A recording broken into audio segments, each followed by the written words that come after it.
A Thaís continua aqui no nosso estúdio para explicar o que seria essa revisão da vida inteira e se foi justa, digamos, essa decisão agora.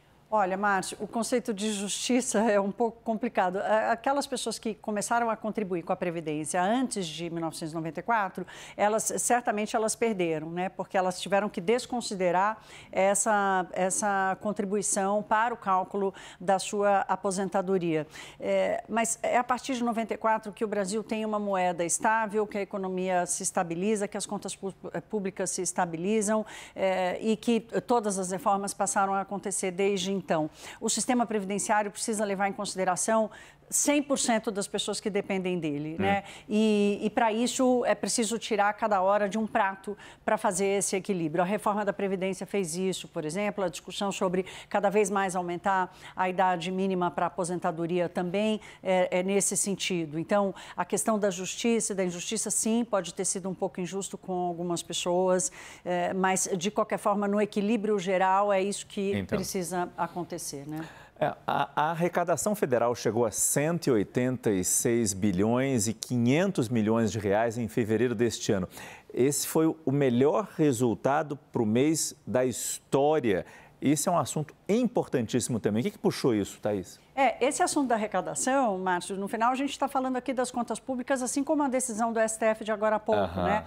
Da vida toda, que provocaria um impacto enorme. E esses são os pratos que o ministro Fernando Haddad está tentando equilibrar e a surpresa positiva da arrecadação, os dados hoje liberados pela Receita Federal, uma arrecadação de mais de 186 bilhões de reais, um pouquinho acima, 2 bilhões acima do esperado pelos economistas, uma alta real de mais de 12%. E aqui, basicamente, são 3 motivos que explicam esse desempenho o melhor desempenho de fevereiro, né? Os fundos de investimento, a taxação dos fundos de investimento que foi aprovada no ano passado, mas aqui é a tributação sobre o estoque. O governo vai passar alguns meses tendo essa arrecadação e depois ela não vai se repetir. Então, é a chamada receita não recorrente.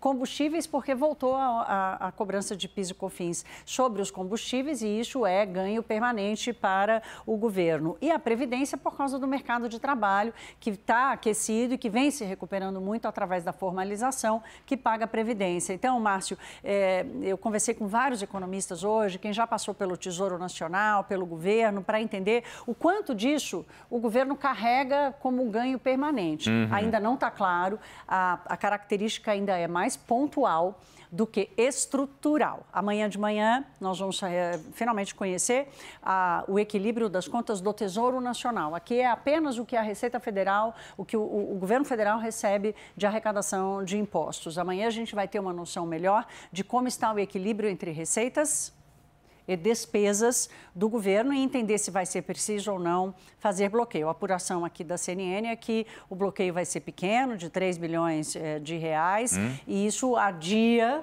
por muito a discussão sobre a meta de déficit zero, se vai precisar mudar ou não. Muito obrigado, Thaís Herédia.